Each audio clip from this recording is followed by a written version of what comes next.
تو یہ میں سمجھتا ہوں کہ یہ بالکل اس سے بڑی غلطی ہے جو مسلم لیگ نواز نے پیکا کو لا کے کی تھی. جو پی ایم ایل کے زمانے میں پیکا کا قانون سوشل میڈیا کو ریگولیٹ کرنے کے لیے لے کے آئے تھے, وہ اس کا سب سے بڑا شکار 2 سال بعد خود ہی بنے. وہ خود ہی بن رہے ہیں. جی مظہر صاحب, سر یہ جو آرڈیننس ڈرافٹ ہے اس کے اندر بار بار ذکر کیا ہوا ہے کہ لائسنسز ایشو کیے جائیں گے, اب سر اور مطلب کہ سسپینڈ بھی کیے جا سکتے ہیں, تو آئی مین ابھی کہ یہ جو قانون ہے یا جس کو ہم کہہ رہے ہیں ڈرافٹ ہے, کیا یہ ہم اس طرح کے قوانین بنانے کی کوشش کریں جیسے ہم پہلے دیکھا کرتے تھے, ایٹ لیسٹ میرے جیسے لوگوں نے تو پڑھا ہے کہ اخبار نکلتا تھا, اس کا پھر لائسنس کینسل کر دیا جاتا تھا, وہ بند ہو جاتا تھا, پھر وہ نئے نام سے نکلتا تھا. Is this what this draft is hinting at? Exactly, دیکھیے پہلے انگریزوں کے زمانے میں 1822 کی جب میں بات کر رہا ہوں تو اس زمانے میں یہ ورڈ لائسنس یوز ہوتا تھا. اس کے بعد قیام پاکستان کے بعد اس کو ڈکلیریشن کا نام دیا گیا کہ ڈکلیریشن, اور وہ یہی ہوتا تھا لائکس اینڈ ڈس لائکس, آپ کو ڈکلیریشن, اور پھر یہ جیسے اس میں بھی ہے کہ جی 4 سال 5 سال بعد ریویو ہوگا. ریویو کا مطلب یہ کہ 5 سال بعد اگر جو گورنمنٹ ہوگی اس کو یہ چینل نہیں پسند تو وہ اس کا لائسنس نہیں ریویو کرے گی. یہ ساری چیزیں اس کے بہت گرے ایریاز ہیں. دیکھیے آج بھی پاکستان میں میڈیا کے حوالے سے قیام پاکستان کے 1857 اور 1840 اس طرح کے قوانین آج بھی موجود ہیں جس کے تحت میڈیا کو کنٹرول کیا جا سکتا ہے. وہ قوانین تو آپ تبدیل نہیں کرتے, ان کو تو آپ بہتر نہیں بناتے, کوئی ایک نیا قانون لے کر آ جاتے ہیں, کوئی ایک نئی اتھارٹی بنانے کی لے جاتے ہیں. پہلے تو ذرا بیٹھ کے ان قوانین کا جائزہ لیں جو انگریزوں نے پریس کو اور جنگ آزادی کو کچلنے کے لیے بنائے تھے. جو اس وقت آزادی کی جدوجہد میں جو اخبارات لڑ رہے ہوتے تھے ان کو کرش کرنے کے لیے جو قوانین بنائے جاتے تھے وہ قوانین آج بھی لاگو ہیں. اور یہ جو ڈکلیریشن والی بات تھی یہ اسی کا تسلسل تھا. یہ جو پریس اینڈ پبلیکیشن آرڈیننس تھا یہ اسی کا تسلسل تھا. اور اس کے بعد جب کیمرہ لے کر آئے تو میں نے خود جا کے پارلیمنٹری کمیٹی میں کھڑے ہو کے یہ بات کی تھی کہ آپ مونوپلیز کریٹ کر رہے ہیں. خدا کے لیے جو آج قانون آپ بنا رہے ہیں وہ کل آپ اس کو سفر کریں گے. یہ آج پھر تحریک انصاف کی گورنمنٹ سے کہتا ہوں کہ یہ جو قانون آپ آج بنا رہے ہیں کل یہ آپ کو پنچ کرے گا. یہ ہر گورنمنٹ آتی ہے کہتی ہے پی ٹی وی کو ہم بی بی سی ماڈل بنائیں گے کیونکہ اس وقت ان کو اچھا لگ رہا ہوتا ہے. جب وہ اپوزیشن میں ہوتے ہیں تحریک انصاف کا مینیفیسٹو اٹھا کے پڑھ لیں, پیپلز پارٹی کا مینیفیسٹو پڑھ لیں, پی ایم ایل این کا مینیفیسٹو پڑھ لیں. تینوں مینیفیسٹو میں جو ہے پی ٹی وی کو آزاد کریں گے, خود مختار کریں گے, ریڈیو پاکستان کو آزاد کریں گے, خود مختار کریں گے. آ کے کہتے ہیں نہیں, ministry of information in Pakistan is ministry of disinformation. یہ جو پی آئی ڈی جن کا وہ فواد صاحب بات کرتے ہیں کہ پی آئی ڈی کے نہیں کریں گے تو اور کسے, پی آئی ڈی کی ذرا آپ لسٹ اٹھا کے دیکھ لیں. Information department, provincial information department کی لسٹ اٹھا کے دیکھ لیں, ہزاروں کی تعداد میں ڈکلیریشنز ہیں. کتنے ہزار لوگ جو ہیں اس کے تحت وہ چاہے وہ اخبار نکلتا ہو نہیں نکلتا ہو ڈکلیریشن ملا ہوا ہے. تو یہ ان کو آپ درست نہیں کرتے, ایک نیا قانون لے کے آ جاتے ہیں کنٹرول کرنے کے لیے. بالکل جی ناظرین, یہاں پہ لیں گے ہم ایک چھوٹا سا, ہم بریک سے واپس آئیں گے تو اپنے مہمانوں کے ساتھ گفتگو جاری رکھیں گے. اسٹے ود اس.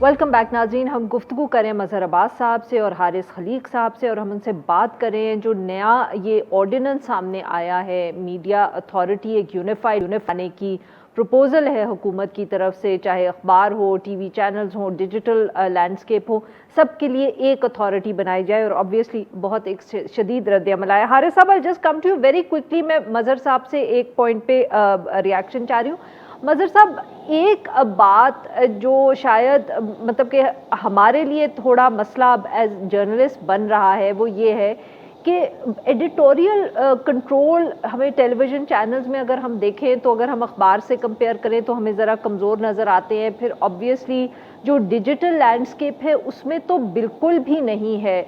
کیا ان یہ جو فلٹرز کی کمی ہے اس کی وجہ سے حکومت ہو چاہے سیاستدان ہو، جیسے پیکا کا بھی ذکر کیا حاضر خلیق صاحب نے، کیا ان کو زیادہ ایک سپیس ملتی ہے ٹو آرگیو کہ ریگولیشنز کو مضبوط کرنے کی ضرورت ہے؟ دیکھیے ہمارا جو ویسے جرنلسٹ جو پرابلم سب سے بڑا آ رہا ہے وہ یہ کہ ایک مشروم گروتھ ہوئی ہے، اور مشروم گروتھ ایسی ہوئی ہے کہ جس کی کیپیسٹی نہیں ہے وہ جرنلسٹ بن گیا ہے. ہر کوئی اپنے آپ کو یہ کلیم کرتا ہے کہ وہ جرنلسٹ ہے. اچھا، اس کو ہمارے بہت سے دوست یہ کہتے ہیں کہ جی آپ، جیسے ابھی بھی ڈسکشن ہوا جب یہ پروٹیکشن جرنلسٹ پروٹیکشن بل آیا تھا، اس میں جب جرنلسٹ کی ڈیفینیشن کی بات آئی تو یہ ہوا. پھر انہوں نے کہا جی، میں نے کہا ڈیجیٹل، دیکھیں ہر کوئی یوٹیوب چینل بنا سکتا ہے، کسی پر کوئی پابندی نہیں ہے، لاتا ہے. کیا میں ہر آدمی کو جرنلسٹ کہہ سکتا ہوں؟ اس کی میں خود ایڈیٹوریل، اسٹرانگ ایڈیٹوریل کا قائل ہوں ہمیشہ سے. ایڈیٹرز کا انسٹیٹیوشن جب ختم ہوا، اس کا سب سے اسٹرانگ پروٹیسٹ ہماری طرف سے آیا کہ نہیں، ایڈیٹر کا انسٹیٹیوشن بہت ضروری ہے، اس لیے کہ someone has to take the responsibility. کسی کو ذمہ داری لینی پڑے گی اگر کوئی غلط خبر ہے، لیکن اس کی ابتدا کہاں سے ہونی چاہیے؟ اس کی ابتدا ہونی چاہیے کہ اچھے لائبل لاز بنائیں، ایسے لائبل لاز بنائیں جس میں ایزلی کوئی آدمی، کوئی بھی سٹیزن اسے اپروچ کر سکے. جس ملک میں ایکسیس ٹو انفارمیشن نہیں ہے، مجھے ایکسیس ہی نہیں ہے انفارمیشن کی، لہذا ایک مشروم فلو ہوتا ہے فیک نیوز کا. آپ دیکھیں دنیا بھر میں ہو رہا ہے، یہ چیلنج ہے فیک نیوز کا، لیکن ریئلٹی جو ٹروتھ ہے وہ پریویل کرتا ہے. ڈونلڈ ٹرمپ کی بے شمار فیک نیوز، فیک سائٹس بنائی گئی اس زمانے میں ٹرمپ کو سپورٹ کرنے کے لیے، لیکن الٹیمیٹلی ٹرمپ ہار گیا. تو ہمارے یہاں جو اسٹرانگ آپ بالکل بنائیں، آپ جو ریگولیشنز کرنے جا رہے ہیں بیٹھیں ڈسکس کریں. آپ بلائیں تو آپ تو ایک آرڈیننس کے ذریعے کرنے جا رہے ہیں، یعنی آپ ایک آربیٹری انداز میں کرنے جا رہے ہیں. اس کے بجائے پہلے آپ ڈسکس کرتے، آپ سارے اسٹیک ہولڈرز کو بلاتے، ان کے ساتھ بیٹھتے، ان کے ساتھ وہ چیز تھے. آپ نے خود کانسیپٹ پیپر بنا لیا، بیٹھ کے کانسیپٹ پیپر بنائیں نا. اگر بنانا ہی ہے بنائیں. آپ ویج بورڈ کی بات کرتے ہیں تو آپ امپلیمنٹیشن ٹرائبونل چاروں صوبوں میں پروونشل امپلیمنٹیشن بنا دیں، ان کو آپ اختیار دے دیں. کیسے نہیں ہوگا ویج بورڈ عمل؟ تو یہ صرف گھمانے کی باتیں ہیں. اصل چیز وہی ہے کہ، اور ایک ایسے موقع پہ جب ایک گورنمنٹ کی گڈ ول بن رہی تھی، یعنی جرنلسٹ پروٹیکشن بل کے حوالے سے ایک گڈ ول بن رہی تھی، اس وقت آپ نے یہ کیا. تو میں بالکل الیکٹرانک میڈیا میں بھی ایڈیٹوریل کنٹرول ہونا چاہیے، ایڈیٹوریل ذمہ داری لینی چاہیے، ڈائریکٹر نیوز کو امپاور ہونا چاہیے، ڈائریکٹر کرنٹ افیئرس کو امپاور ہونا چاہیے. اچھے اسٹرانگ ایڈیٹوریلز کنٹرول ہوں گے تو میڈیا خود بخود وہ ہوگا. اور ڈیجیٹل میڈیا کے لیے بیٹھے ڈسکس کریں، لیکن اس دنیا میں جہاں ریس اگینسٹ ٹائم ہے، وہاں آپ اس چیز کو اس طرح کنٹرول نہیں کر سکتے. جس کا ٹارگٹ، پیکا کی بات کی ابھی حارث نے، پیکا میں 50 کیسز اٹھا لیں آپ، 50 کیسز میں ٹارگٹ کون ہے؟ یعنی آپ نے ان کو ٹارگٹ نہیں کیا جو ویکسین کے خلاف کیمپین کر رہے ہیں، آپ نے ان کو ٹارگٹ نہیں کیا جو پولیو کے خلاف کیمپین کر رہے ہیں. آپ ٹارگٹ کس کو کرتے ہیں کہ جی اس نے اسٹیبلشمنٹ کے خلاف بات کر دی، اس نے جو ہے وہ گورنمنٹ کے خلاف بات کر دی. آپ سارے کیسز اٹھا لیں، آپ کو پتہ چل جائے گا. حارث صاحب، یہی بات، کیونکہ دس از این ایشو جو میرے خیال میں دنیا کے کئی ممالک جو ہے اس کو ہینڈل کرنے کی کوشش کر رہے ہیں، قوانین بنانے کی کوشش کی جا رہی ہے، ڈیجیٹل میڈیا کو ریگولیٹ کرنے کی کسی نہ کسی طریقے سے. ضروری نہیں ہے کہ وہ ساری کوششیں ایسی ہوں جیسی پاکستان میں ہو رہی ہیں، پر سر یہ کوششیں تو اور ممالک میں بھی ہو رہی ہیں. کیا آپ نے کوئی ان کے اوپر اسٹڈی کی ہے، یا کیا ہمیں ضرورت ہے دیکھنے کی کہ باقی دنیا میں کس طرح یا کیا پروپوزل سامنے آ رہے ہیں؟ جی، ہم نے کمیشن نے تو نہیں کی، لیکن ہماری جو بہت سی ساتھی تنظیمیں ہیں جیسے میڈیا میٹرز فار ڈیموکریسی ہے، بولو بھی ہے، انہوں نے اس پہ خاصا تحقیقی کام کیا ہے. اور ابھی کمیشن نے ایک آئے رحمان ریسرچ گرانٹ کے تحت ایک پیپر ابھی آنے والا ہے اس پورے سوشل میڈیا کی صورتحال پہ، پاکستان میں جو صورتحال ہے اور اس کو عالمی تناظر میں دیکھا گیا ہے، تو وہ بہت جلد آ جائے گا. لیکن جو 2-4 بنیادی باتیں اس سلسلے میں مختصراً عرض کروں، یہ کہ دیکھیے آپ کا مقصد کیا ہے، یہ آپ کو دیکھنا پڑے گا نا. مطلب آپ کا مقصد جو ڈیجیٹل کانٹینٹ ہے،